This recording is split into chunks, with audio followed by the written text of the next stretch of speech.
எல்லாத்தையும் எடுத்து அடக்கம் பண்ணிட்டு இந்த வீடு காரு பங்களா நகை இதெல்லாம் அப்படியே இருக்கும். அப்போ இந்த சொத்துக்களை மறுபடியும் பயன்படுத்திக்கலாம்.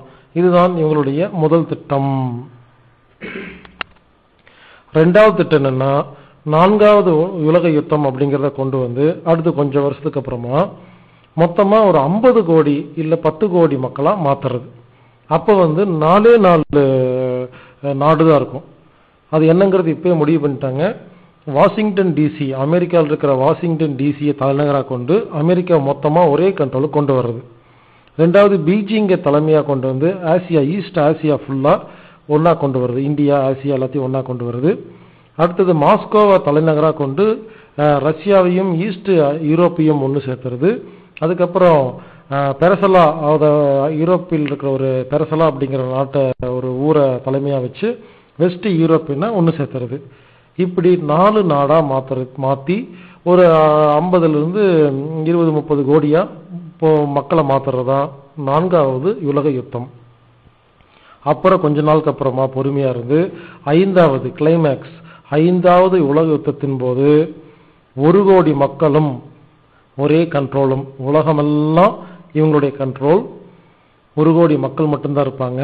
அந்த 1 கோடி மக்களும் என்ன நடக்குதுன்னு தெரியாம இவங்க கொடுக்குற சாராயத்தை குடிச்சிட்டு தம் அடிச்சுட்டு இவங்க பார்க்குற டிவியை பார்த்துட்டு இவங்க சொல்றதுதான் எஜுகேஷன், இவங்க சொல்றதுதான் நாடு, எல்லாத்துக்கும் போதை மருந்தை கொடுத்துட்டு இவங்க கிட்ட வேலை வாங்கிட்டு இந்த 1 கோடி மக்களை வச்சு இனி எத்தனை மக்கள் வேணுமோ தேவைப்பட்டா பெற்றுக்குவாங்க, இல்லைன்னா இந்த குழந்தை பெற்றுக்க முடியாத அளவுக்கு ஊசிகளை போட்டுவிட்டு 1 கோடி மக்களை வச்சு இனி இந்த உலகத்தை ஃபுல்லா கண்ட்ரோல் கொண்டு வர்றது தான் இவங்களுடைய பல வருட திட்டம். இப்படி ஒரே நாடு, அதுக்கப்புறம் ஒரே மொழி, அநேகமாக அது ஆங்கில மொழியா இருக்கும். உலகத்தில் இருக்கிற எல்லா மக்களையும் ஒரே மொழி பேச வைக்கிறது. அதுக்கப்புறம் ஒரே கரன்சி, அது அநேகமாக அமெரிக்க டாலராக இருக்கும். இல்லை ஒருவேளை அமெரிக்க டாலரை வீழ்ச்சி அடைய வச்சுட்டு இவங்க புதுசாக ஒரு டாலரை கொண்டு வந்து புதுசாக ஒரு கரன்சியை கொண்டு வந்து அந்த கரன்சியை கூட ஃபேமஸ் பண்ண முடியும். இவங்க நினைச்சாங்கன்னா என்ன வேணா பண்ணலாம். என்ன மொத்த உலகத்தையும் கண்ட்ரோல் பண்ணுறாங்க இல்லைங்களா. இப்படி உலகமெல்லாம் ஒரே நோட்டா பயன்படுத்த போறாங்க. அதுக்கப்புறம் முக்கியமான விஷயம், உலகமெல்லாம் ஒரே மதம். அந்த மதம் கண்டிப்பாக இப்ப இருக்கிற எந்த மதமும் கிடையாது, புதுசா ஒரு மதத்தை உருவாக்கிட்டு இருக்காங்க. அந்த மதம் எப்படி இருக்கும்னா, அதுல எந்த ஒரு நல்ல பழக்கமும் இருக்காது. ஆடு மாடு மாதிரி சொன்னதெல்லாம் கேட்டுக்கிற மாதிரி ஒரு மதத்தை இப்ப இருந்தே ட்ரைனிங் கொடுத்துட்டு இருக்காங்க, டிசைன் பண்ணிட்டு இருக்காங்க. அந்த மதத்தை எல்லாத்துக்கும் எஜுகேட் பண்ணி இனிமேல் அந்த ஒரு மதம் மட்டும்தான் இருக்கும். இதுதான் இவங்களுடைய மொத்த பிளான். அதாவது அந்த நாடு இந்த வரப்போற அந்த புது உலகம் எப்படி இருக்குன்னு கேட்டீங்கன்னா, நீங்க ஒன்றும் பெருசா ரொம்ப வருஷத்துக்கு அப்புறம் நடக்க போறத வந்து இப்பவே வந்து நீங்க போய் பார்க்கணும்னா சிங்கப்பூர், துபாய், யுஎஸ், ஹாங்காங் இங்கெல்லாம் போனீங்கன்னா போதும். ரொம்ப சிம்பிள். சிங்கப்பூர் போனீங்கன்னா சிங்கப்பூர்ல எப்படி வந்து பொதுமக்கள் வந்து வச்சு வேலை வாங்குறாங்க அப்படிங்கிறது தான் இனிமேல் வரப்போற உலகத்துல மக்கள் இப்படிதான் வாழ்வாங்க. இப்ப சிங்கப்பூர், துபாய், அமெரிக்கா, ஹாங்காங்ல எல்லாம் பாத்தீங்கன்னா ஒரு வீட்டுக்கு பக்கத்து வீட்டுக்கு கனெக்ஷனே இருக்காது. அவங்கவுங்க தனித்தனி ஆட்கள், எல்லாரும் வேலைக்கு போகணும், மாடு மாதிரி வேலை செய்யணும், நல்லா சம்பாதிக்கணும், தண்ணி அடிக்கணும், தம் அடிக்கணும், ஊர் சுத்தணும், ஊர் மேயணும், எல்லாம் பண்ணிட்டு ஜாலியா சுத்திக்கணும். ஸோ சாப்பிட்றதுக்கும் சர்க்கஸும் காட்டுவாங்க, பிரெட் அண்ட் சர்க்கஸ் அப்படின்னு சொல்லுவாங்க. சாப்பாடும் கேளிக்கையும் இருந்தா போதும். அதுக்கப்புறம் கொஞ்சம் வயசாயிட்டு முடியலன்னா அதுக்கு ஒரு ஊசி போட்டு கொலை பண்ணிடுவாங்க. இப்படி அங்க இருக்கிற எல்லா விஷயங்களும் இவங்க கண்ட்ரோல் பண்ணி வச்சிருப்பாங்க. ஸோ இந்த நாடுகள் சிங்கப்பூர், துபாய், அமெரிக்கா, ஹாங்காங் இங்கெல்லாம் போனீங்கன்னா இங்க சிட்டிசன்ஷிப் வாங்கிட்டு நீங்க ஒரு ஊர்ல வாழ்ந்தாவே நீங்க இவங்களுக்கு 100க்கு 100% அடிமை. இனிமேல் நீங்க சொல்றதெல்லாம் நான் கேட்கிறேன், இனிமேல் எனக்குன்னு ஒரு நாடு கிடையாது, மொழி கிடையாதுன்னு நம்ம சொல்லிட்டோம்னு அர்த்தம். நீங்க வேணா செக் பண்ணி பாருங்க. இந்தியாவில இருந்து சிங்கப்பூர்ல போய் சிங்கப்பூர், ஹாங்காங்ல போய் செட்டில் ஆனவங்க எல்லாம் பாருங்க. அந்த அம்மா அப்பா ஓரளவுக்கு இந்த நாட்டில இருந்து போனனால இந்த அறிவுகள்லாம் இருக்கும். ஆனா அவங்களுடைய குழந்தைகள் எல்லாம் பாருங்க, அவங்களுக்கு ஒண்ணுமே தெரியாதுங்க.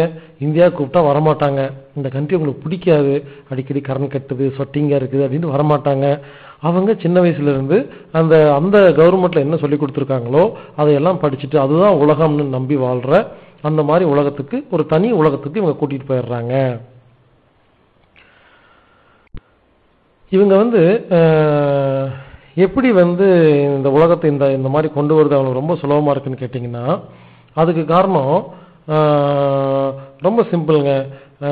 பணம் கொடுத்தா என்ன வேணாலும் செய்யற மனுஷங்க தான், வேற ஒண்ணுமே கிடையாது. பணம் கொடுத்தா போதும், எதை வேணாலும் காட்டி கொடுக்கிற கூட்டி கொடுக்கிற சில ஆண்கள் பெண்கள்னாலதான் இந்த இலுமினாட்டிகள் ரொம்ப தைரியமா உலகத்தை ஏமாத்திட்டு இருக்காங்க. ஏன்னா இவங்க ஒரு 1000 பேத்துல ஒரு ஆள் இருந்தா போதுமே.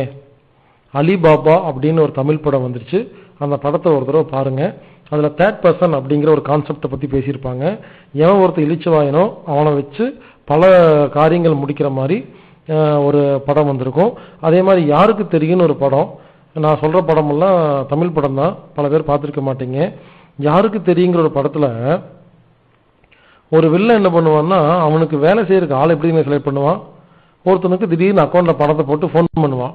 ஃபோன் பண்ணி, நான் தான் உனக்கு 1 லட்ச ரூபா பணம் போட்டிருக்கேன், எதுக்கு போட்டிருக்கேன்னா நான் உனக்கு ஒரு வேலை சொல்ல போறேன், அதை செஞ்சீங்கன்னா உனக்கு இன்னும் பணம் போடுவேன் அப்படிம்பா. என்ன வேலைன்னு கேட்பான். நீ வேகமா ஓடி போய் தாகமா இருக்கும் பொழுது இளநீ கடைக்காரங்கிட்ட இலவசமா இளநீ வாங்கி குடிக்கணும் அப்படிம்பா. அதை செய்வான். செஞ்சு முடிச்சோடனே பாவம் பார்த்து கொடுத்த இளநீக்காரனை தலையிலேயே 2 அருவா எடுத்து 2 தட்டுன்னு சொன்னோடனே தயங்காம தட்டுவான். தட்டிட்டா உடனே அவனுக்கு இன்னொரு 1 லட்சம் போட்டுருவான். அதாவது தனக்கு ஹெல்ப் பண்ண ஒருத்தனை அடிக்க சொன்னா பணம் கொடுத்தா அடிப்பேன்னு எவன் இருக்கிறானோ, அப்புறம் தன் மனைவியை வீடியோ எடுத்து அனுப்ப சொல்லுவான். இப்படி எந்தெந்த காரியத்தை எல்லாம் ரொம்ப கேவலமான காரியம்னு நம்ம நினைக்கிறோமோ அந்த காரியத்தை எல்லாம் செய்ய சொல்லி, அந்த காரியத்துக்கு இவ்வளவு பணம் தர அவ்வளவு பணம் தரேன்னு சொல்லி அந்த பணத்தை வாங்கிட்டு எவன் ஒருத்தன் தன்னுடைய வீட்டில் இருக்கிற பெண்களையே கூட்டி கொடுக்குறானுங்களோ, நம்ம நாட்டையே காட்டி கொடுக்குறானுங்களோ, இந்த மாதிரி ஆளா பார்த்து செலக்ட் பண்ணி இந்த ஆள்கள் மூலமா தான் இந்த காரியங்கள்லாம் செஞ்சுட்டு இருக்கிறாங்க. இந்த ஆளுகளை மட்டும்தான் இவங்க கிளப்ல இவங்களுடைய அசோசியேஷன்ல சேர்த்திக்கிறாங்க. இவங்க மூலியமா தான் இந்த காரியத்தை ரொம்ப சிறப்பா பண்ணிட்டு இருக்கிறாங்க. அதுக்கப்புறம் வெதர் கண்ட்ரோல், கம்ப்ளீட்டா வெதர் கண்ட்ரோல் கண்ட்ரோல் தான் இருக்குது. ஒரு இப்போ உதாரணத்துக்கு ஸ்ரீலங்காவில் இருக்கிற அத்தனை பேரும் ஒன்று சேர்ந்து இனிமேல் நாங்கள் சொந்தமாக தான் வாழ்வோம், இனிமேல் உங்க 13 குடும்பத்தோட சம்பந்தம் இல்லை, இனிமேல் உள்ள வராதிங்கன்னு சொன்னீங்கன்னா இவங்க என்ன தெரியாம பண்ணுவாங்க, இவங்க நினைச்சாங்கன்னா கடலுக்குள்ள பட இடங்கள்ல கப்பல் நீர்மூழ்கி கப்பல் மூலமா போய் சில பாம்பு வச்சாங்கன்னா சுனாமி மாதிரி மொத்த ஸ்ரீலங்காவும் மூழ்கி போயிடும். இப்படி வெதர் கண்ட்ரோல் ஃபுல்லா இவங்க வச்சிருக்கிறாங்க. இதெல்லாம் சொன்னா கொஞ்சம் பிரமிப்பா இருக்கும், ஆனா உண்மை. இப்போ ரீசெண்டா ஜப்பான்ல இந்தியாவில் வந்த நிலநடுக்கம் கூட அந்த சுமத்ரா தீவுல அந்தமான்ல வந்த கூட இவங்க டெஸ்ட் பண்ணி பார்த்ததுதான் அப்படின்னு சில பேர் சொல்றாங்க. இப்படி எங்க மழை பெய்யணும், எங்க பெய்யக்கூடாது, எங்க சுனாமி வரணும், எங்க நிலநடுக்கம் வரணும் அப்படிங்கறதெல்லாம் இவங்க தான் முடிவு பண்றாங்க. அமெரிக்காவில் வர பல புயல்கள் சில புயல்கள் இவங்களாம் உருவாக்கி டெஸ்ட் பண்ணது. எதுக்குன்னா, ஒரு நாட்டில் ரியல் எஸ்டேட் அப்படிங்கிற எல்லா இடத்தையும் வாங்கி போட்டுட்டு நல்லா ரேட் ஏற்றி விட்டுட்டு அதுக்கப்புறம் இவங்களே புயலை கிரியேட் பண்ணி ரேட்டை கம்மி பண்ணி ஒரே நாளில் கோடீஸ்வரர் நகருக்கு பல திட்டம் போட்டிருக்காங்க. ஸோ வெதர் கண்ட்ரோல் அப்படிங்கிறது ரிசர்ச் பண்ணிருக்காங்க. இது சம்பந்தமா பெரிய ரிசர்ச் கூடமெல்லாம் இருக்குது. அடுத்தது இவங்க கண்டிப்பா நியூக்ளியர் பாம்பை பயன்படுத்த போறதில்லை. ஏன்னா நியூக்ளியர் பாம்பு பயன்படுத்தும் பொழுது அங்க இருக்கிற ஊர் எல்லாமே மொத்தமா முடிஞ்சு போயிடும். இவங்களுக்கு பாப்புலேஷன் மட்டும்தான் கம்மி பண்ணணும். அதனால இவங்க நியூக்ளியர் பாம்ஸ் எல்லாம் வச்சிருப்பாங்களே தவிர இவங்க அதிகமா பயன்படுத்த போறதில்லைங்கிறது ஒரு நம்பிக்கை. அடுத்தது இந்த சினிமாக்கள் மூலமாக பல விஷயங்களை சொல்லி கொடுத்துட்டு இருக்காங்க. உதாரணத்துக்கு துப்பாக்கின்னு படம் வந்துச்சு இல்லைங்களா, அது இந்த 13 குடும்பங்கள் ஸ்பான்சர் பண்ணி எடுக்கப்பட்ட ஒரு படம். அந்த படம் பார்த்தீங்கன்னா நல்லா காஸ்ட்லியா நல்லா செலவு பண்ணி எடுத்திருப்பாங்க, பார்க்கறதுக்கு ரொம்ப நல்லா இருக்கும். ஆனா நான் சொன்னேன் பார்த்தீங்களா, யாருக்கு கண் இருக்கோ அவங்களுக்கு தெரியும் அப்படின்னு சொன்ன மாதிரி அந்த படத்துல என்ன பண்றாங்கன்னா சில சைலண்ட் செல்ஸ் அப்படின்னு சொல்லிட்டு பல பேர்த்த திடீர்னு கொலை பண்ணுவாங்க. கேட்டா இவங்க தீவிரவாதிகளுக்கு சப்போர்ட்டா இருக்கிறாங்க, வெளியே பார்க்கறதுக்கு நல்ல மாதிரியே இருப்பாங்க, ஆனா இவங்களுக்கும் பல தீவிரவாத இயக்கத்துக்கு சம்பந்தம் இருக்கு அப்படின்னு பல பேர்த்த கொலை பண்ற மாதிரி அந்த படம் எடுத்திருப்பாங்க.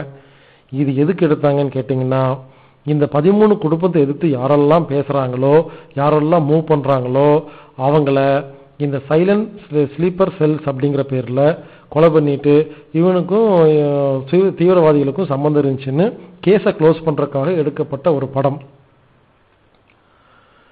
இவங்க எது மீறி யாராவது பேசிட்டு இருந்தா அவங்க சம்பந்தப்பட்ட எல்லா யூடியூப் மெயில் வெப்சைட் எல்லாத்தையும் நேரடியா புடுங்க மாட்டாங்க. பட் ஏதோ ஒரு ரீசன் சொல்லி, உதாரணத்துக்கு திடீர்னு நீங்க ஒரு மெயில் வச்சிருக்கீங்க, திடீர்னு என்னாங்கன்னா திடீர்னு என்ன பண்ணோம், நாங்கள் மெயின்டெனன்ஸ் பண்ணுறோம் அப்படின்னு சொல்லி கட் பண்ணிவிட்டு மறுபடியும் பாஸ்வேர்டு போட்டால் எடுக்காது. நீங்கள் கேட்டிங்கன்னா அவங்க டேட் ஆஃப் பர்த் என்ன அப்படின்னு நமக்கு நம்ம மெயிலுக்கு நம்மளே பதில் சொல்ல முடியாத அளவுக்கு 4 கேள்வி கேட்டுட்டு, ஸோ நீங்கள் 4 முறை தப்பாக பதில் சொல்லனால உங்கள் மெயில் நான் க்ளோஸ் பண்ணுறோம், வெப்சைட்டை க்ளோஸ் பண்ணுறோன்னு எல்லா வெப்சைட் மெயில் எல்லாத்தையும் க்ளோஸ் பண்ணி விட்டுட்டு யூடியூப்பில் இருக்கிற எல்லாத்தையும் தூக்கிடுவாங்க. இவங்க எப்படி உலகத்தை கண்ட்ரோல் பண்ண போகிறாங்கன்னா, ட்ரக்ஸ், சாராயம், பிராந்தி, விஸ்கி, கஞ்சா, அபின், அப்புறம் மாஃபியா கேங். பிஸ்னஸ் மேன் ஒரு தமிழ் படம் வந்துச்சு, சாரி ஒரு தெலுங்கோ கன்னடமோ ஒரு படம் வந்துச்சு. அந்த படம் தமிழில் டப்பிங் பண்ணி பிஸ்னஸ் மேன் வந்துச்சு. அந்த படத்தை பாருங்க. மாஃபியா கேங்க இனிமேல் வந்து லீகல் ஆக்க போறாங்க. மாஃபியா கேங்கில் இருந்தால் ரொம்ப நல்லது அப்படிங்கிற மாதிரி ஒரு படம் எடுத்து அதை ரிலீஸ் பண்ணியிருக்காங்க. அதை பார்த்தா எப்படி தெரியுமா இருக்கும், வேலை வெட்டி இல்லாத பசங்களுக்கெல்லாம் மாஃபியா கேங் பண்ணுறது ரொம்ப நல்லது அப்படின்னு தோன்ற மாதிரி இருக்கும். இந்த மாதிரி சினிமா, கார்ட்டூன், நாடகம் மூலியமாக நாம் இனிமேல் எந்த மாதிரி வாழணும் அப்படிங்கிறத இவங்க முடிவு பண்ணுறாங்க.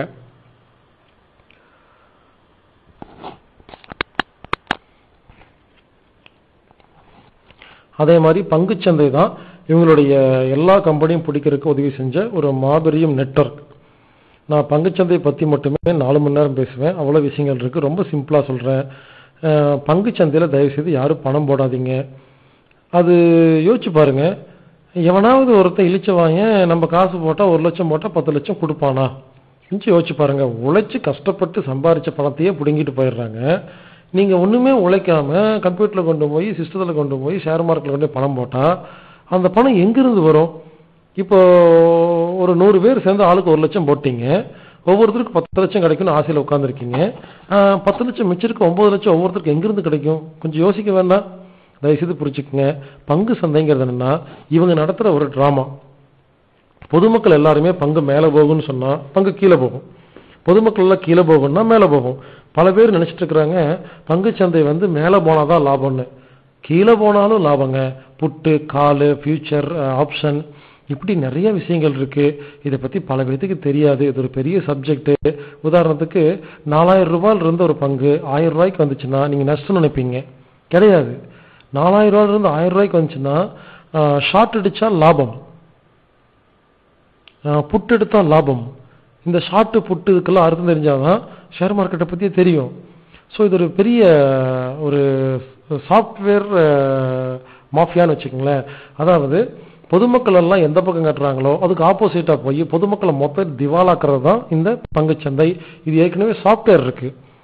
எல்லா பொதுமக்களும் 400 ரூபாய்க்கு ஒரு பங்கு போகும்னு எதிர்பார்த்தா அது 300 ரூபாய்க்கு போகும், 300 ரூபாய்க்கு கீழே போகணும்னு நினச்சா 400 ரூபாய்க்கு போகும். இப்படி பொதுமக்களுடைய சைக்காலஜியை ஆல்ரெடி இவங்க டிவி மூலமாக காமிச்சு நம்மளை ஏமாற்றி நமது பங்குகளை பங்குச்சந்தை அப்படிங்கிற பேரில், மியூச்சுவல் ஃபண்ட் அப்படிங்கிற பேரில் நம்ம பாக்கெட் இருக்க பணத்தை எல்லாம் பிடுங்கிட்டு இருக்கிறாங்க.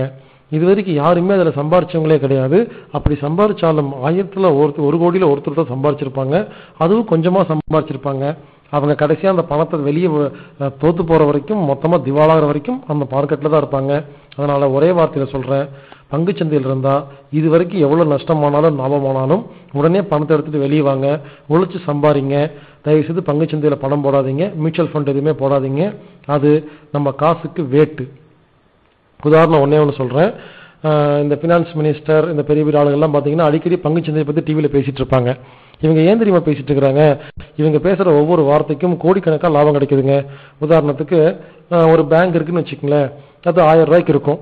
இந்த ஃபினான்ஸ் மினிஸ்டர் யாராவது வந்து என்ன பண்ணுவாங்க, இந்த பேங்க்ல வந்து அந்நிய செலாவணி மோசடி நடந்திருக்கு அப்படிங்கிறதுக்காக நாங்கள் சிபிசிஐடிலேருந்து அப்படின்னு ஒரு வார்த்தை சொன்னோன்னே 1000 ரூபாய்க்கு இருந்த சார் 500 ரூபாய்க்கு வந்துடும். இவங்க ஏன் தெரியுமா சொல்கிறான்? இவன் ஏற்கனவே 1000 ரூபாய்க்கு எல்லாத்தையும் வித்துட்டு அதுக்கப்புறம் தான் நாளைக்கு பேட்டி கொடுப்பான். இவன் என்னைக்கு பேட்டி தரான்னு யாருக்குமே தெரியாது, அவனுக்கு மட்டும்தான் தெரியும். இந்த செபி, இந்த இலுமினாட்டி, இவனுக்கு மட்டும்தான் தெரியும். இவனுங்களாம் டிவியில் ஒரு விஷயத்தை கொடுத்துட்டு இத்தனாம் தேதி வருதுன்னு சொல்லி இவனுங்களாம் ஷேரை கீழே இறக்கி 1000 ரூபாய்க்கு இருந்த ஷேர் 500 ரூபாய்க்கு கொண்டு வந்து அதுக்கப்புறம் என்னைக்கு மேலே போகுங்கிறது இவனுக்கே தெரியும். பாசிட்டிவ் நியூஸ் கொடுத்தா மேலே போகும். இப்போ 1000 ரூபாய்க்கு வித்த ஷேர்லாம் 500 ரூபாய்க்கு வந்து எல்லாம் இவனுங்களே வாங்கிட்டு பொதுமக்கள் 1000 ரூபாய்க்கு வாங்கி 500 ரூபாய்க்கு வித்துட்டு உட்காந்துருப்பாங்க. ஆனால் இவனுங்க 1000 ரூபாய்க்கு வித்துட்டு 500 ரூபாய்க்கு வாங்கிட்டு 500 ரூபாய் லாபம் கிடைச்சிருக்கும். அதுக்கப்புறம் ஒரு நாள் பாசிட்டிவ் நியூஸ் கொடுத்து, இல்லை நாங்கள் அந்த பேங்கை செக் பண்ணி பார்த்தோம், அதில் ஊழல் ஒன்றும் நடக்கலை, ரொம்ப நல்லா இருக்கு, நான் கூட நேற்று என்னோட பணத்தை கொண்டு டெபாசிட் பண்ணேன், சும்மா பாசிட்டிவ் மெசேஜ் கொடுப்பானுங்க. கொடுத்த உடனே மறுபடியும் 1000 ரூபாய்க்கு வந்துடும், அது 2000 ரூபாய் வரைக்கும் போகும்.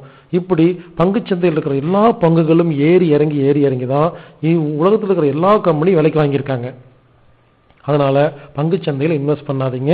இது இலுமினாட்டிகள் உலகத்தில் உள்ள எல்லா மக்களோட பாக்கெட் இருக்க பணத்தை புடுங்கிறதுக்காக ஏற்படுத்தப்பட்ட ஒரு திட்டம்.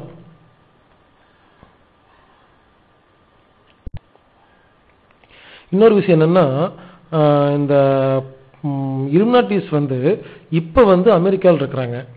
பட் நாளைக்கு திடீர்னு ஒருவேளை அவங்களுக்கு இருக்கிற அரசியல் சூழ்நிலை பொறுத்து திடீர்னு இந்தியாவில் உட்கார்ந்துட்டு அமெரிக்கா மொத்தம் குப்பை நாடா மாத்திட்டு இந்தியா மறுபடியும் பில்டிங் எல்லாம் கட்டி டெவலப் பண்ணாலும் பண்ணுவாங்க. ஸோ இவங்களுக்கு ஒரு குறிப்பிட்ட மதமோ குறிப்பிட்ட நாடோ கிடையாதுங்கிறத தயவு செய்து புரிஞ்சுக்குங்க. இவங்க எப்படி உலகத்தை கண்ட்ரோல் பண்றாங்கன்னா, Aadhaar card, IC, ID card, passport, GPRS, cellphone ஒரு ஜிபிஆர்எஸ், இமெயிலு, பார்த்தீங்கன்னா இப்போ நாம பயன்படுத்துற எல்லா செல்போன் மூலியமாக நம்ம பேசுறோம் இல்லைங்களா, எல்லா வாய்ஸும் ரெக்கார்ட் ஆயிட்டு இருக்கு. எந்த செல்போன்ல எந்த சிம் கார்டில் பேசினாலும் அது சேட்டலைட் மூலமா போயிட்டு வருதுங்களா, வயர் வழியா போயிட்டு வருதா? இதை என்ன பண்றாங்கன்னா மொத்தமா ரெக்கார்ட் பண்ணி இவங்க ஒரு சர்வர்ல உலகத்துல ஒரு 4-5 இடத்துல சர்வர் வச்சு 4-5 இடத்துல ஸ்டோர் பண்ணி வச்சிருக்காங்க. ஒருவேளை ஒருத்தரை பத்தி இவங்க இன்ஃபர்மேஷன் வந்துருச்சு, இவங்களுக்கு எதிராக யாராவது குரல் கொடுக்குறாங்க, இல்லை இவங்க பிசினஸை கொலாப்ஸ் பண்றாங்க, இல்லை இவங்க திட்டத்தை கெடுக்கிறாங்க அப்படின்னு தெரிஞ்ச உடனே அவங்களுடைய வாய்ஸ் இருந்தா போதும். இப்போ நான் பேசுறேன்னா என்னோட ஒரு நிமிஷம் வாய்ஸ் இருந்தா போதும், இல்லை பாஸ்போர்ட் ஏதோ ஒரு நம்பர் கிடைச்சா போதும். அந்த நம்பர் அடிச்சா அவங்க பயன்படுத்தின எல்லா செல்போன் நம்பரும், அதுல பேசின எல்லா வாய்ஸும், எஸ்எம்எஸும், மெயிலு கம்ப்ளீட்டா எந்தெந்த நேரத்தில் எந்தெந்த இடத்துல இருந்தோம் அப்படிங்கிறது எல்லாமே ரெக்கார்ட் இருக்கும். எல்லா ரெக்கார்டும் வச்சிருக்கிறாங்க. இந்த ரெக்கார்ட்ஸை வச்சுதான் இவங்க யாரையுமே தப்பிச்சு போக முடியாத அளவுக்கு பிளாக் போட்டிருக்கிறாங்க. ஸோ இனி உலகத்தில் இருக்கிற எல்லா மனுஷனுக்கும் ஒரு கண்ட்ரோல் இருக்கும். அந்த கண்ட்ரோல் ஒரு ஐடி வந்துடும். அந்த கம்ப்யூட்டர் ஐடியை வச்சுதான் அந்த ஐடியா அடிச்ச உடனே நம்மளுடைய மொத்த ஜாதகத்தையும் கொடுப்பாங்க. இப்போ சிங்கப்பூர், ஹாங்காங், துபாயில எல்லாம், யூஎஸ்ல எல்லாம் வந்துருச்சு. இன்னும் சில நாட்டில் வரல. அதுக்காக தான் இப்போ ஆதார் கார்டு அப்படிங்கறத ரெடி பண்ணிட்டு இருக்காங்க. இந்த ஆதார் கார்டு ஐபோன்லாம் இருந்தாதான் வேர்ல்டு ஃபுல்லா கண்ட்ரோல் கொண்டு வர முடியும். அதே மாதிரி ஒவ்வொரு நாட்டிலையும் பார்த்தீங்கன்னா 2 கட்சி தான் இருக்கும். எதுக்குன்னா இந்த 2 கட்சி இருந்தாவே இவன் கண்ட்ரோலுக்கு வந்துருச்சுன்னு அர்த்தம். எதுக்குன்னா இவன் லொல்லு பண்ணா அவன் லொல்லு பண்ணா இவன் மாத்தி 2 பேர்த்தையும் மாத்தி உட்கார வச்சு ஆக மொத்தம் 2 பேருமே கொள்ளையடிச்சு இவங்களுக்கு கொடுக்கணும், அவ்வளவுதான். ஸோ அதனால எதுக்கு சொல்ல வரேன்னா, நீங்க யாருக்கு ஓட்டு போட்டாலும் ஜெயிக்கிறது இலுமினாட்டி தான். ஸோ இந்த 2 பேர்த்தையும் செக்யூரிட்டி போர்ஸ் வச்சு பாதுகாத்து இவங்க 2 பேரும் இந்த 13 குடும்பத்துக்கு சலாம் போட்டுட்டு அவங்க சொல்றதெல்லாம் கேட்டிருந்தா இந்த 5 வருஷம் இவங்களுக்கு, அந்த 5 வருஷம் அவங்களுக்குன்னு ஒரு ஸ்டேட்டை பிரிச்சு கூறு போட்டு கூட்டி கொடுத்து காட்டி கொடுத்து இவங்க ஆட்சி பண்ணிட்டு இருக்கிறாங்க. இதுக்கு பேர் அரசியல்னு சொல்லிக்கிறாங்க. இவங்க எப்படி கண்ட்ரோல் பண்றாங்கன்னா பை மீடியா. இதுக்கு பேரு இன்ஃபோடெயின்மெண்ட் அப்படின்னு பேர், அதாவது என்டர்டைன்மெண்ட் அப்படிங்கிற மாதிரி இம்போர்டைன்மெண்ட் அப்படின்னு பேர். அதாவது இப்ப டிவியில நாடகம் பாக்குறாங்க இல்லைங்களா, திங்கள் முதல் வெள்ளி வரை நாடகம் போட்டிருந்தாங்க. இப்ப திங்கள் முதல் சனி வரைக்கும் ஆயிடுச்சு. இந்த நாடகங்கள்லாம் இவங்க தான் முடிவு பண்றது. ஏன்னா நாடகத்தை பார்த்து பார்த்து பார்த்து பார்த்து இந்த நாடக குரூப் எல்லாம் ஒரு சைக்காலஜி கிரியேட் பண்ணிட்டாங்க. இந்த குழந்தைகளுக்கெல்லாம் கார்ட்டூன் கொடுத்துட்டாங்க. இந்த பெரியவங்களுக்கெல்லாம் கொஞ்சம் புத்திசாலிகளுக்கெல்லாம் நியூஸ் சேனலை பார்த்து அதை பார்த்து மூளை மலங்களிக்கிறது. இன்னும் சில பேர் ஸ்போர்ட்ஸ் இருந்ததுன்னா அவங்க WWF, கிரிக்கெட்டு, ஃபுட்பால்னு பார்க்க வேண்டிய, இப்படி டோட்டலா மீடியா மூலமாக உலக மக்களுடைய சைக்காலஜியை கண்ட்ரோல் பண்ணி வச்சிருக்காங்க. நான் எல்லாம் சொன்னேன்னா சில பேருக்கு அதை கேட்கறதுக்கு கூட டைம் இல்லை. ஏன்னா அவ்வளவு பிஸியா முட்டாளா இருக்கிறாங்க. இவருடைய பிளான் என்னைக்கு வேணாலும் எப்படி வேணாலும் திடீர்னு மாத்துவாங்க. ஏன்னா டிபெண்ட்ஸ் அப்பான் த சிச்சுவேஷன். இன்னைக்கு ஒரு பிளான் போட்டிருப்பாங்க, ஒருவேளை 10 வருஷத்துக்கு அப்புறம் திடீர்னு வேற ஒரு பிளான் இதை விட சூப்பரா இருந்தா உடனே மாத்தி அதுக்கு என்ன திட்டமோ அதை போட்டுக்குவாங்க. ஆக மொத்தம் உலகத்தை மொத்தமா கண்ட்ரோல் கொண்டு வரணும்.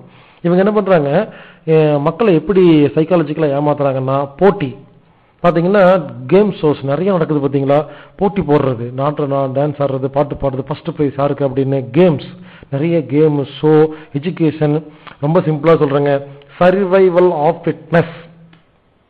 அதாவது இந்த உலகத்துல திறமை இருக்கிறவங்க ஜெயிப்பான் அப்படிங்கிற ஒரு சைக்காலஜியை கொண்டு வராங்க.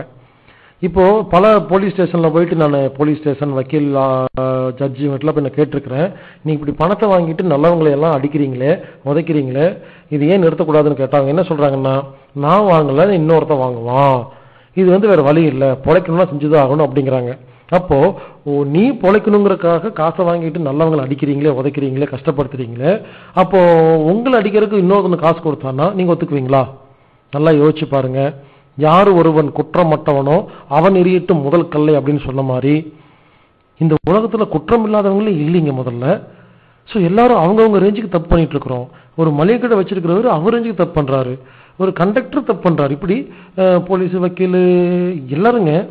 நான் இலுமினாட்டி பத்தி மட்டும் பேச வரல, எல்லாரும் அவங்க ரேஞ்சுக்கு தப்பு பண்ணிட்டு இருக்காங்க. அவங்க ரேஞ்சுக்கு சம்பாதிக்கிறதுக்கு ஒரு என்ன ஐடியான்னு யோசிக்கிறாங்க. நம்ம ரேஞ்சுக்கு யோசிக்கும் போது அவன் ரேஞ்சுக்கு வச்சுட்டு இருக்கான். அவ்வளவுதான், கெப்பாசிட்டி ஜாஸ்தி. இவங்க என்ன பண்றாங்க, குரூப் சேர விட மாட்டேங்கிறாங்க. இனிமேல் எல்லாத்தையும் பிரிச்சுடுறாங்க. இப்போ ஒரு இந்து அப்படின்னா அது 30 பிரிவா பிரிக்கிறது, கிறிஸ்டின்னா 40 பிரிவா பிரிச்சு முதல் 40 பிரிக்கிறது. கடைசியா பாத்தீங்கன்னா இந்த சிங்கப்பூர் துபாயில மாதிரி அமெரிக்கா மாதிரி தனித்தனி ஆள்கள், அவ்வளவுதான். எந்த ஜாதி மதம் இல்லாம அவங்க சோது கிடைச்சதா தின்னமா சாப்பிட்டோமா படுத்தமா இருக்கிற மாதிரி அந்த சிஸ்டம் கொண்டு வராங்க. அடுத்தது ரெண்டு ஆப்ஷன் கொடுப்பாங்க. ஒன்னு இலுமினாட்டியோட கண்ட்ரோலுக்குள்ள வாங்க, இல்ல செத்து போங்க அப்படிம்பாங்க. ஸோ நாம தான் முடிவு பண்ணணும்.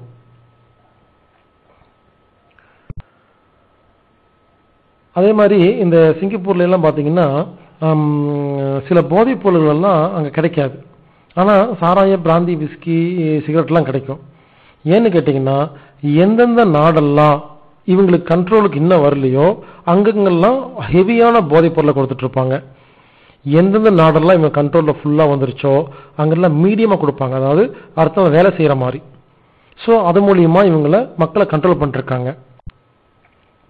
ஸோ ரொம்ப அதிகமா இவங்க போதைப் பொருளுக்கு அடிமையாயிட்டாங்கன்னா வேலை செய்ய மாட்டாங்க, இவங்களுக்கு வேலை வேணும். இன்னொன்னு, எந்தெந்த ஊர்ல எல்லாம் மக்கள் இவங்களுக்கு வேண்டாம்னு நினைக்கிறாங்களோ அந்த ஊர்ல எல்லாம் இந்த போதைப் பொருளை கொடுத்து ஆளை முடிச்சிட்டு இருக்காங்க, பாப்புலேஷன் ரெடியூஸ் பண்றதுக்கு. யாரெல்லாம் இவங்களோட கண்ட்ரோலுக்கு வந்துட்டு புத்திசாலிகள் எல்லாம் மட்டும் கூட்டிட்டு வேலை கொடுத்துட்டு அவங்களுக்கு மட்டும் சாதாரண சாராயம் எல்லாம் கொடுக்குறாங்க. எந்தெந்த ஊர்ல மக்கள் வேண்டாமோ அவங்களுக்கெல்லாம் விஷசாராயம் கொடுத்து சாகடிச்சிட்டு இருக்கிறாங்க.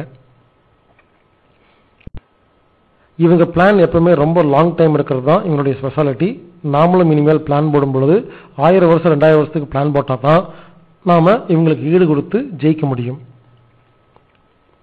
அதே மாதிரி இவங்களோட கண்ட்ரோல் இருக்கிற நாடுகள், உதாரணமா சிங்கப்பூர் பாத்தீங்கன்னா 3-2 மடங்கு காடு இருக்கும், குட்டியாத ஊர் இருக்கும். அந்த ஊர் பாருங்க, அவங்க நினைச்சாங்கன்னா காட்டை அழிச்சிட்டு அங்கேயும் பில்டிங் கட்டிருக்கலாம், ஆனா கட்ட மாட்டாங்க. காடு அப்படியே தான் இருக்கும், ஒரு மரத்தை அழிக்காம. கடல்ல மண்ணை போட்டு பில்டிங் கட்டுறாங்களே தவிர இருக்கிற காட்டை ஏன் அழிக்க மாட்டேங்கிறாங்கன்னு கேட்டீங்கன்னா, இவங்க நாட்டுல மட்டும் அந்த வெதர் ஒழுங்கா இருக்கணும்னா அப்போ 3-2 மடங்கு இயற்கை வளம் இருந்தாதான் ஊர் நல்லா இருக்கும் அப்படிங்கறதுக்காக அந்த மாதிரி பிளான் பண்ணிருக்காங்க. இதே மாதிரிதான் வருங்காலத்துல உலகத்துல இருக்கிற எல்லா நாட்டிலையும் முதல்ல காடுகளுக்கு இம்பார்ட்டன்ட் கொடுக்க போறாங்க. மக்கள் ரொம்ப கம்மியா இருக்கணும், காடுகள் அதிகமா இருக்கணும், அப்பதான் பூமி நல்லா இருக்கும்னு இவங்களோட பிளான் பண்ணிருக்காங்க. இப்போ நாம சரி, இப்போ இலுமினாட்டி கம்பெனி எல்லாம் நம்ம பொருள் வாங்க வேண்டாம், ஹமாம் சோப் வாங்க வேண்டாம் அப்படின்னு சொன்னா வேற எந்த சோப் வாங்குறது? இருக்கிறது அதுதான். அதனால இவங்க என்ன பண்றாங்க, ஒருவேளை நாமெல்லாம் எஜுகேட் பண்ணி இந்தியன் கம்பெனியெல்லாம் வாங்குங்கன்னு சொன்னாலும் அந்த இந்தியன் கம்பெனியே வாங்கிட்டு போயிடுவானே, அப்புறம் நாம என்ன பண்றது கொஞ்சம் யோசிங்க. இவங்க தான் உலகத்தில் இருக்கிற எல்லா ஜாதி சண்டைக்கும் எல்லா லாங்குவேஜ் குரூப் சண்டைக்கும் முக்கியமான காரணம்.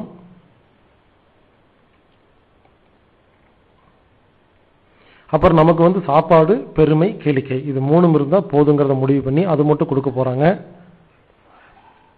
அப்புறம் இந்த ஒபாமாவை ஏன் இப்ப முஸ்லீம், ஒபாமாங்கிறது ஒரு முஸ்லீம், அவர் ஏன் பிரசிடண்டா போட்டிருக்காங்கன்னா 2 காரணம். ஒன்னு கருப்பா இருக்காரு, இன்னொன்னு முஸ்லீமா இருக்காரு. ஸோ கருப்பர் இனத்திலையும் நாங்க பிரசிடண்ட் வச்சிருக்கோம் அப்படின்னு காட்டுறதுக்கு ஒண்ணு. ரெண்டாவது, இப்ப கல்ஃப் கண்ட்ரி ஃபுல்லா பிடிக்கிறதுக்காக ஏகப்பட்ட வார்கள் நடந்துச்சு, கலாட்டம் நடந்துச்சு.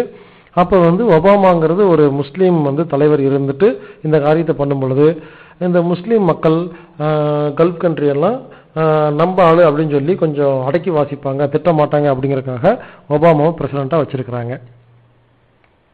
அதே மாதிரி சவுதி அரேபியால பாத்தீங்கன்னா தண்ணி 30 ரூபா, பெட்ரோல் 7 ரூபா. இது இந்தியாவில் பார்த்தீங்கன்னா பெட்ரோல் 70 ரூபா, தண்ணி 30 ரூபா. நான் என்ன கேட்கறேன்னா, தண்ணியே கிடைக்காத ஊர்ல தண்ணி 30 ரூபா, தண்ணி கிடைக்கிற ஊர்ல தண்ணி 30 ரூபா. யோசிச்சு பாருங்க. ரொம்ப சிம்பிள். எந்தெந்த நாடெல்லாம் முழுசா இவங்க கண்ட்ரோலுக்கு போதோ அங்க கோடிக்கணக்கா வியாபாரம் பண்றதுக்காக என்ன வேணாலும் பண்றாங்க. சவுதி அரேபியா இன்னும் முழுசா கண்ட்ரோலுக்கு போகல, இப்ப பாதி தான் போயிருக்கு. அதனால இந்த மாதிரி நடந்துட்டு இருக்கு.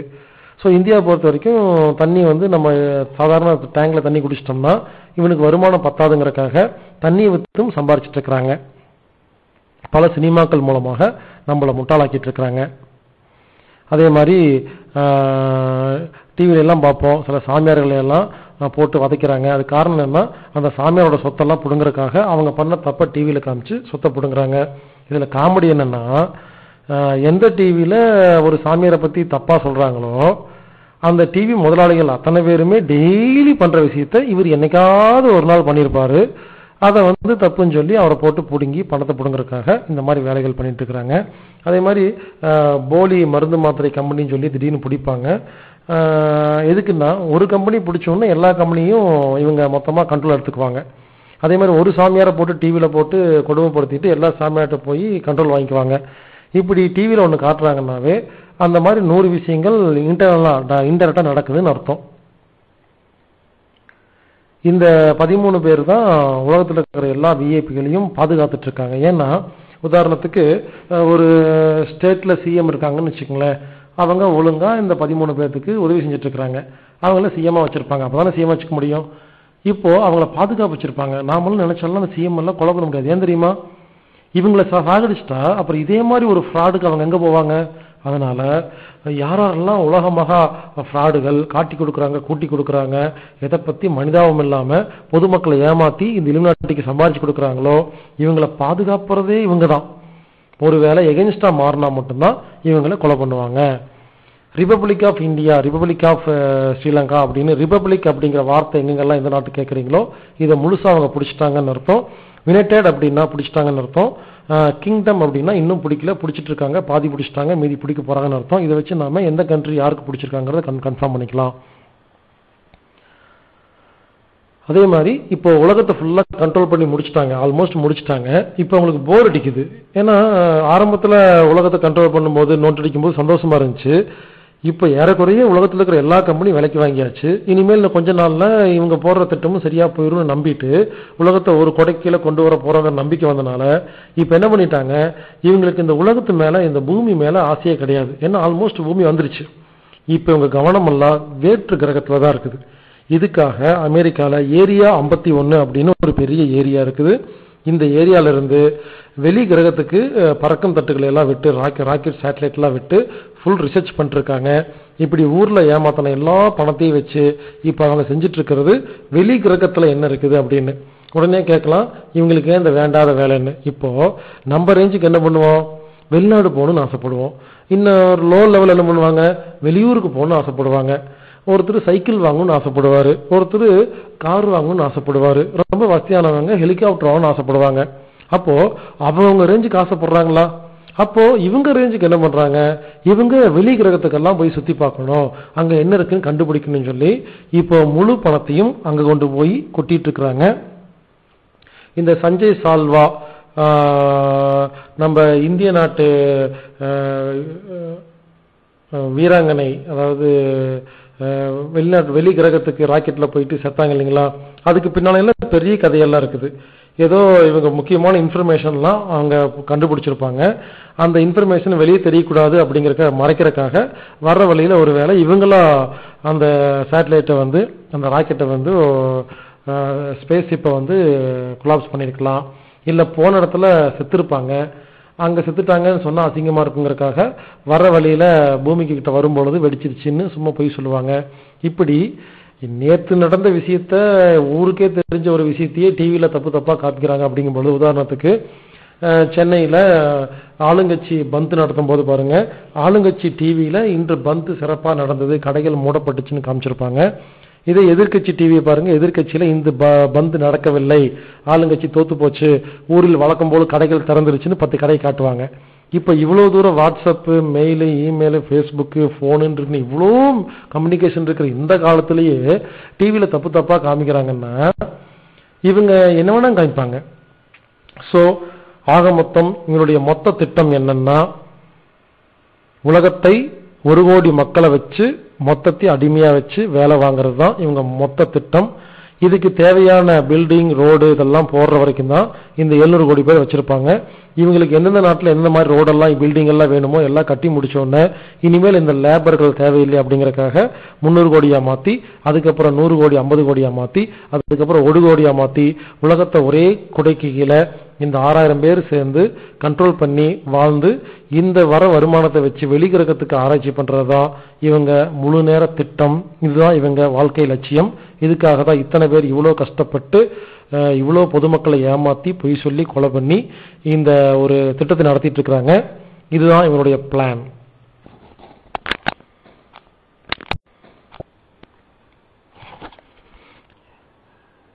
உலக மக்கள் தொகையை பாதியா குறைக்கிறதுக்கு இவங்க பயன்படுத்த போற திட்டம்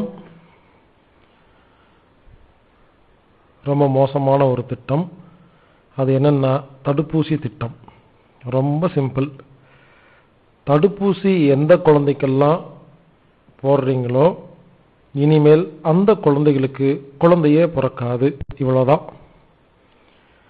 இது உலக வைத்தியத்தால் மறைக்கப்பட்ட உண்மை. இது சம்பந்தமா பில் கேட்ஸே நேரடியா ஓப்பனா சொல்லியிருக்கிறாரு. இந்த வீடியோஸ் இருக்கிறதா சில பேர் சொல்றாங்க.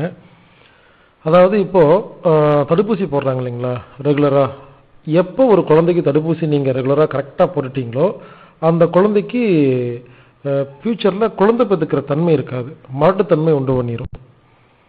இது மூலியமாவே பாதி மக்களை குறைக்கிறதுக்கு பிளான் பண்ணியிருக்காங்க. இது ஒரு மிகப்பெரிய சதித்திட்டம். அதனாலதான் நான் தடுப்பூசி போடக்கூடாதுங்கிறத ரொம்ப ஸ்ட்ரிக்டா நான் சொல்லிட்டு இருக்கிறேன். அதுல முதலியா உலகத்துல பிலிப்பைன்ஸ் நாட்டில் இப்போ எல்லா குழந்தைகளுக்கும் அந்த தடுப்பூசி போட்டாங்க. பிலிப்பைன்ஸ்ல இப்போ இருக்கிற எல்லா இளம் பெண்களும் யாருமே குழந்தை பெற்றுக்க முடியல. 3 மாசத்துல 4 மாசத்துல அபார்ஷன் ஆயிருது. இது ஏன்னு எல்லாம் யோசிச்சு பார்க்கும் பொழுது பிலிப்பைன்ஸ்ல ஆல்ரெடி இது போட்டாங்க அப்படிங்கிறது இப்ப கன்ஃபார்ம் பண்ணியிருக்கிறாங்க. இது சம்பந்தமா பிலிப்பைன்ஸ்ல மட்டும் இப்ப அவேர்னஸ் வந்திருக்கு. இதே மாதிரி உலகத்தில் இருக்கிற எல்லா நாட்டுக்கும் எந்தெந்த நாடுகள்லாம் குப்பையா இருக்குதோ, சாப்பிட்டு தூங்கிட்டு இருக்காங்களோ அந்த நாட்டில் இருக்கிற எல்லா மக்களையும் கம்மி பண்றதுக்காக தடுப்பூசியை தான் இவங்க உலகமாக ஒரு ஆயுதமா பயன்படுத்துறாங்கிறது ஒரு அதிர்ச்சியான ஒரு தகவல்.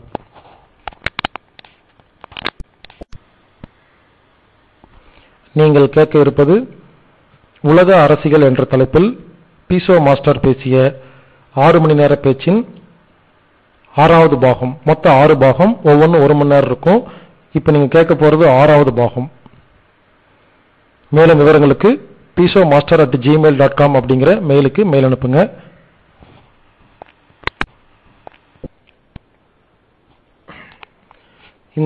இந்த உலகை ஆளும் 13 குடும்பமும் என்னென்ன பயிற்சிகள்லாம் பண்றாங்க, அவங்க ஹேபிட்ஸ் என்ன, அவங்களுக்கு எப்படி இவ்வளவு சக்தி கிடைச்சது, எப்படி இதை செய்ய முடிஞ்சது அப்படிங்கிறத நம்ம பார்க்கலாம். ஏன்னா இதையே நம்ம பார்க்கணும்னு கேட்டா இவங்களுக்கு எதிராக நம்ம உலக அமைதியும் ஆரோக்கியத்தையும் நம்ம கொண்டு வரணும்னா நாமளும் அதை செஞ்சா மட்டும்தான் நமக்கு சக்தி கிடைக்கும். அப்பதான் அவங்க கூட போட்டி ஜெயிக்க முடியும். இவங்க சின்முத்ரா பயன்படுத்துறாங்க. ஆனா ஊருக்கெல்லாம் அது சாத்தானின் முத்திரைன்னு சொல்லி கொடுத்துருவாங்க.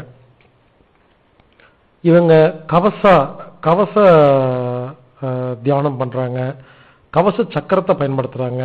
இவங்க பிளாக் மேஜிக் செய்யறாங்க. பிளாக் மேஜிக் அப்படிங்கிறது ஸ்பில்லி சூன்யம் இந்த மாதிரிலாம் பண்றாங்க. லூசிஃபர் அப்படிங்கிற கடவுள் டார்ச் லைட் வச்சிருக்க மாதிரி கடவுளை வச்சு கும்பிடுறாங்க. அந்த கடவுள்கிட்ட இருந்து அளவுக்கு அதிகமான சக்தி வரதா நம்புறாங்க, அதனால வருது. நரபலி நிறைய கொடுக்கறாங்க, பில்லி சூன்யம் பண்றாங்க. அதுக்கப்புறம் ஜாலியா இருக்கிறாங்க. அதாவது மனசுக்கு பிடிச்ச மாதிரி வாழ்றாங்க. இந்த உலகத்துல மனசுக்கு சக்தி இருந்தா போதுங்க, உலகத்துல எல்லாத்தையும் சாதிக்க முடியும். இப்பெல்லாம் ஏன் தெரியுமா யாருமே எந்த ஒரு விஷயத்தையும் சாதிக்க முடியலன்னா மனசுக்கு பிடிச்ச மாதிரி உலகத்துல யாருமே வாழ்றது இல்லைங்க. இப்ப சில நாட்டுல பாத்தீங்கன்னா நான்வெஜ் சாப்பிடுவாங்க, சாராயம் குடிப்பாங்க, ஆனா ஆரோக்கியமா இருப்பாங்க. சில நாட்டுல பாத்தீங்கன்னா பயிர் சாப்பாடு மட்டும் சாப்பிட்டு இருப்பாங்க, எல்லா நோய் வரும். இதுக்கு காரணம் என்னன்னா அவங்க மனசுக்கு பிடிச்ச மாதிரி வாழ்றாங்க, இவங்க மனசுக்கு பிடிச்ச மாதிரி வாழல. மனதின் மனம் அப்படிங்கிற ஒரு ஆடியோ நாம் ரிலீஸ் பண்ணியிருக்கிறோம். அந்த ஆடியோவை முழுசாக வாங்கி பார்த்தீங்கன்னா அது ஒரு 10 மணி நேரம் ஓடும். அது மூலியமா மனதை எப்படி நம்ம கண்ட்ரோல் கொண்டு வர்றது, மனதுக்கு பிடிச்ச மாதிரி எப்படி வாழ்றதுங்கிறது ரொம்ப தெளிவாக இருக்கும். அந்த டெக்னிக்கை ஃபாலோ பண்ணிட்டு இருக்கிறனால தான் எனக்கு இவ்வளோ சக்தி இருக்குது, இவ்வளோ பவர் இருக்குது, என்னால் இந்த விஷயத்தை இவ்வளோ தெளிவாக தைரியமாக பேச முடியுது. ஏன் முடியுதுன்னா கெட்ட காரியம் பண்ணுற அவங்க என்னென்னமெல்லாம் பண்ணுறாங்களோ நானும் அதே பண்ணுறேன். ஆனால் நல்ல காரியத்துக்கு நான் பயன்படுத்துகிறேங்கிறது தான் உண்மை. எப்பவுமே நல்ல காரியத்துக்கு பயன்படுத்தும் பொழுது நம்ம சக்தி அதிகமாகும், கெட்ட காரியத்துக்கு பயன்படுத்தும் போது சக்தி கம்மியாகும். இவங்களுடைய எனர்ஜி என்னன்னா ஒரு நாளைக்கு 2 மணி நேரம் 3 மணி நேரம் தான் வேலை செய்வாங்க. மற்ற நாள்லாம் ஜாலியாக சந்தோஷமாக நிம்மதியாக டென்னிஸ் விளையாண்டுட்டு ஃபுட்பால் விளையாண்டுட்டு தூங்கிட்டு ஜாலியாக இருப்பாங்க. ஆனால் நாம் என்ன பண்ணுறோம், நாய் மாதிரி காலையிலேருந்து நைட்டு வரைக்கும் வேலை செய்கிறோம்.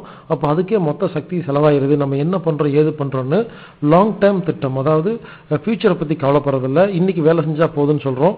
சில பேர் பார்த்தீங்கன்னா 10 வருஷமாக ஒரு ஆஃபீஸ் போயிட்டு வருவாங்க, மளிகை கடை வச்சுருப்பாங்க, ஞாயிற்றுக்கிழமை கூட லீவ் எடுக்க மாட்டாங்க. கேட்டால் ஒரு நாள் லீவ் எடுத்தால் வியாபாரம் போயிருன்னு சொல்லுவாங்க. ஏங்க, உலகத்தையே கோடிக்கணக்கான, அதாவது கோடிக்கணக்கான இல்லை, கோடிக்கணக்கான பணம் வச்சிருக்கிற ஒருத்தனே ஒரு நாளைக்கு 2 மணி நேரம் 3 மணி நேரம் தான் வேலை செய்கிறான். நீங்கள் அப்படி என்ன சம்பாரிச்சு என்ன பண்ண போகிறீங்க? ஸோ ஹார்ட் ஒர்க் பண்ணக்கூடாது, ஸ்மார்ட் ஒர்க்கு தான் பண்ணணும்.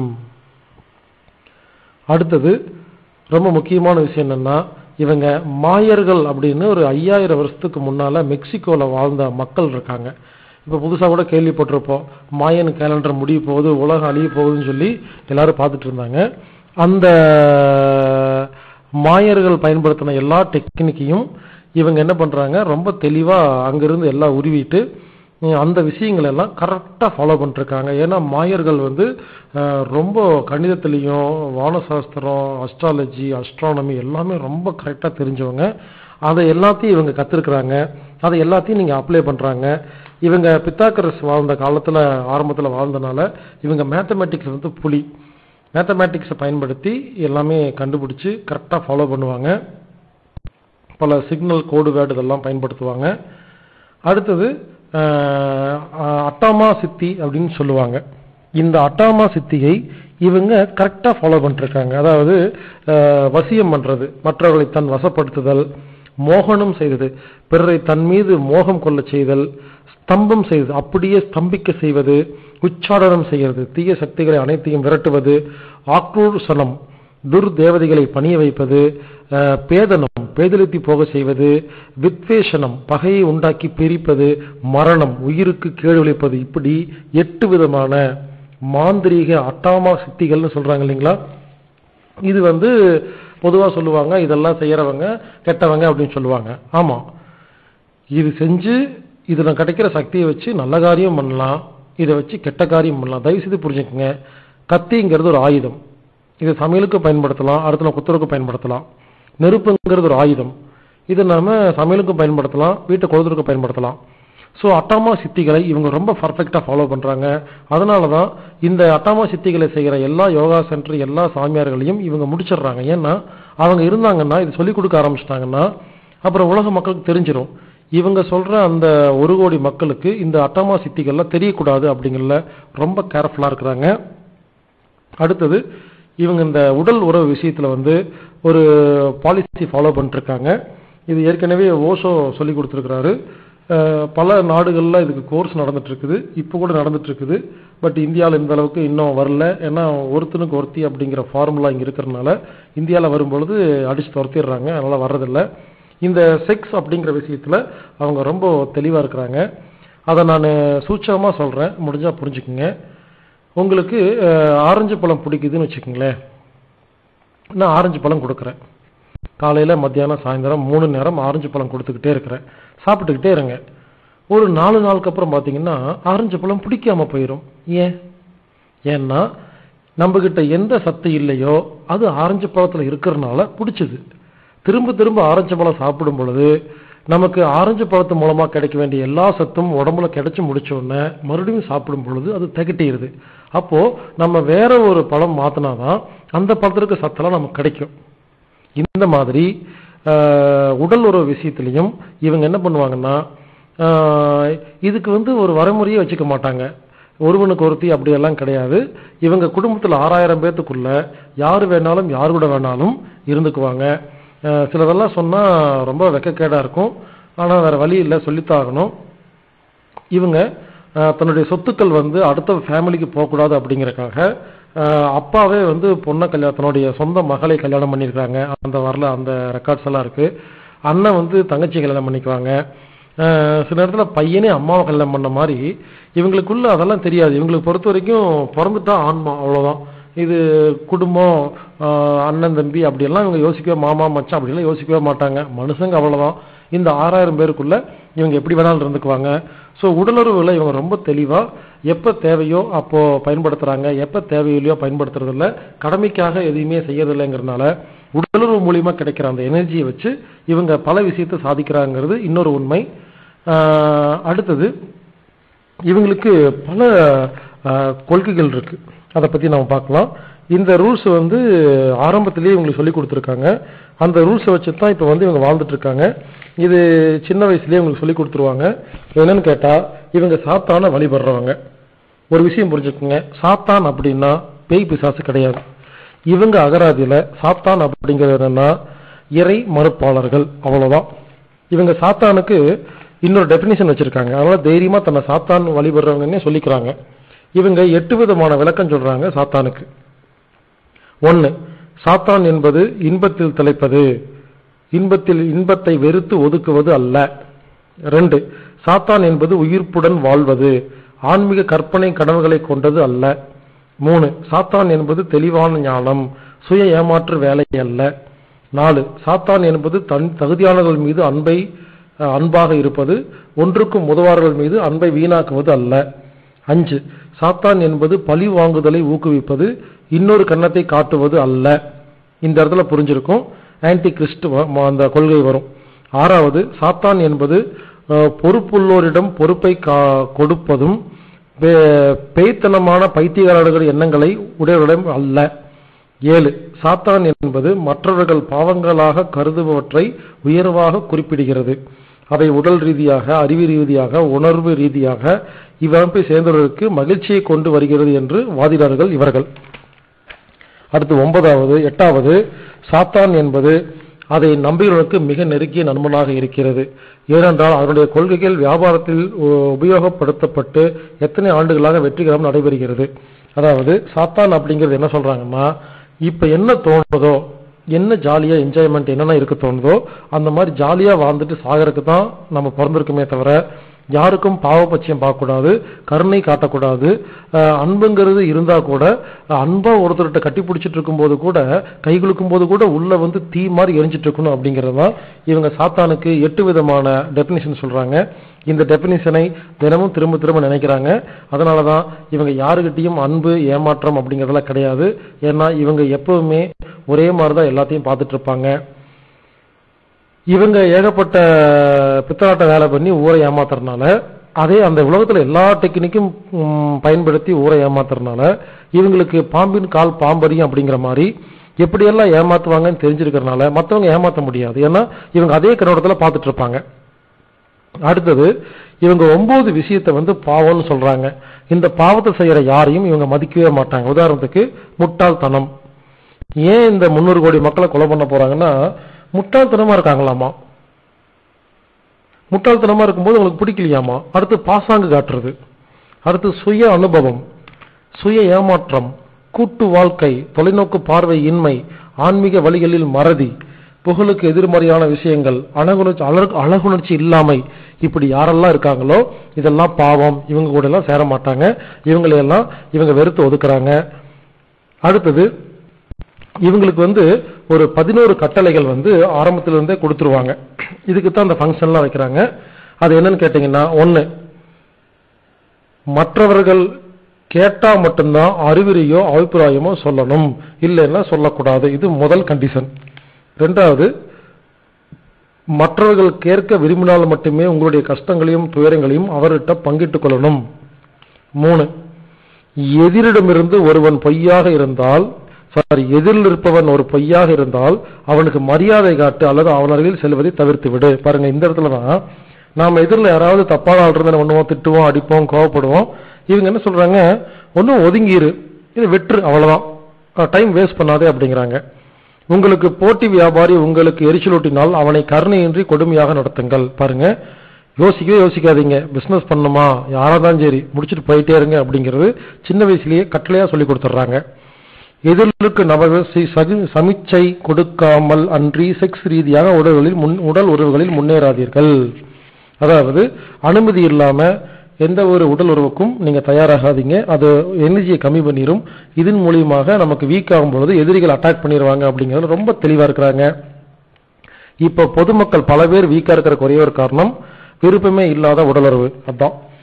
ஆறாவது, மற்றவர்களின் பொருட்கள் மீது ஆசை கொள்ளாதீர்கள், ஆனால் மற்றவர்களுக்கு அதுவே சுமையாக இருக்கும் பட்சத்தில் நீங்களே அதை எடுத்துக்கொள்ளுங்க, தப்பில்லை. ஏழாவது, மந்திர தந்திரங்களை உபயோகப்படுத்தி நீங்கள் வெற்றி அடைந்திருந்தால் அதை நன்றியுடன் நினைவு கூறுங்கள். வெற்றி அடைந்த பிறகு அந்த முறையை பற்றி தவறாக பேசினால் ஏற்கனவே அடைந்த எல்லாவற்றையும் நாம் இழந்து விடுவோம். எட்டாவது, உங்களுக்கு சம்பந்தமில்லாத விஷயத்தை பற்றி புகார் கூறாதீர்கள். 9, சிறு குழந்தைகளுக்கு தீங்கு செய்யாதீர்கள். 10, மனிதனை தவிர மற்ற மிருகங்களை உங்களை தாக்காத வரை அவைகளை நீங்கள் உணவுக்கு தேவைப்படும் வரை அதை கொலை செய்யாதீர்கள். பாருங்க, எப்பேற்பட்ட ரூல்ஸ் பாருங்க.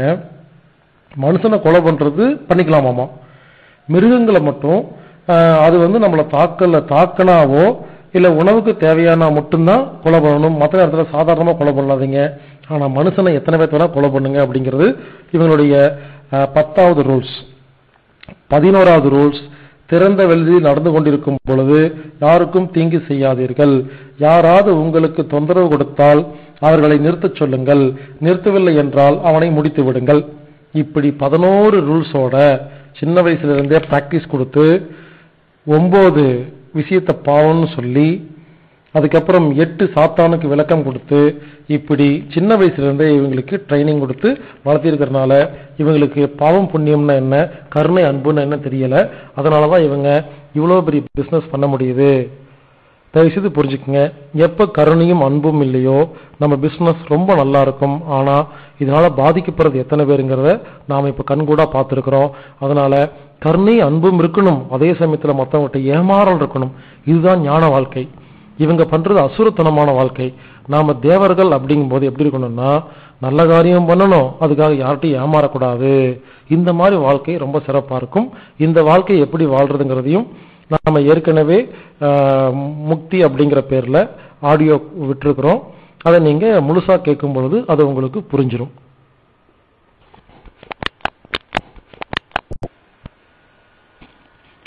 இதுவரைக்கும் உலக அரசியல்னா என்ன, 13 குடும்பம் எப்படி உலகத்தை ஆழ்ந்துட்டு வருது, இவங்களுடைய பிளான் என்ன, இவங்களுடைய பழக்க வழக்கங்கள் என்ன, எல்லாமே ரொம்ப தெளிவா பார்த்தோம்.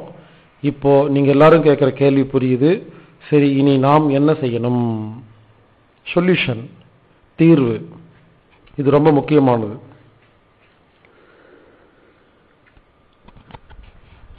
தீர்வு என்னன்னு கேட்டா,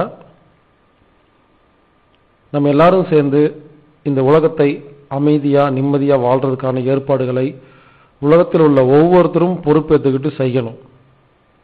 எல்லாரும் நினைச்சிட்டு இருக்கிறோம் யாராவது வரமாட்டாங்களான்னு. அப்ப நாம என்ன பண்றோம்? உண்மையிலேயே யாருமே பொறுப்பு ஏத்துக்கிறதே கிடையாது. எல்லாரும் பொறுப்பேற்றுக்கணும். நான் உலகத்தில் இருக்கிற மக்களை எல்லாம் 3ஆ பிரிக்கிறேன். எல்லாரும் கவனமா கேளுங்க. 1, தம்பி நீ சொல்றதெல்லாம் நான் ஒத்துக்க முடியாது, இந்த விளையாட்டுக்கு நான் எல்லாம் வரல, எனக்கு வேற வேலை இருக்குது, நான் என் குடும்பத்தை பார்க்கணும், சம்பாதிக்கணும், சாப்பிடணும், குழந்தை பெற்றுக்கணும், வாழணும், அதனால நான் இந்த மாதிரி விளையாட்டுக்கெல்லாம் வரமாட்டேன், சாரி அப்படின்னு யாரெல்லாம் ஒதுங்கி போறீங்களோ அது முதல் கேட்டகரி, முதல் குரூப். 2வது குரூப்பு, என்னால் முழுசா இதை ஒன்றும் மாத்திரக்கான முயற்சியெல்லாம் செய்ய முடியாது, நான் என் வேலையை பார்த்துக்கிட்டு அப்பப்போ கொஞ்சமா பார்ட் டைமா இதை பத்தி யோசிக்க முடியும் அப்படிங்கிறவங்க 2வது குரூப். 3வது குரூப், இது நாட்டில் ரொம்ப முக்கியமான ஒரு பிரச்சனை, அதனால முழு மூச்சா நான் இதுக்கான வேலைகளை செய்வேன், உலக மக்களை மாற்றுவேன், நான் பொறுப்பேற்றுக்கிறேன் அப்படின்னு 3வது குரூப். எல்லாரும் நல்லா யோசிங்க, உடனே முடிவெடுங்க. இந்த 3 குரூப்ல நீங்க யாருன்னு டக்குன்னு முடிவெடுங்க. முழுசா உலக மக்களுக்கு அமைதிக்காக பாடுபடுறதுக்கு ரெடியா இருக்கீங்களா? அதுக்காக எல்லா வேலையும் விட்டுட்டு நான் முழுசா வர சொல்லல. மனசார முழுசா நீங்க என்ன வேலை செய்றீங்களோ செஞ்சுக்கிட்டு அவங்கவங்க ஊர்ல அவங்கவங்க மதத்துல அவங்கவங்க வீட்டுல இருந்துட்டு ஒரு காரியம் செய்யணும், அவ்வளவுதான். அது செஞ்சா இந்த உலகத்தை அமைதியாக்கிடலாம். அது செய்யறதுக்கு ரெடியா இருக்கீங்களா? 1.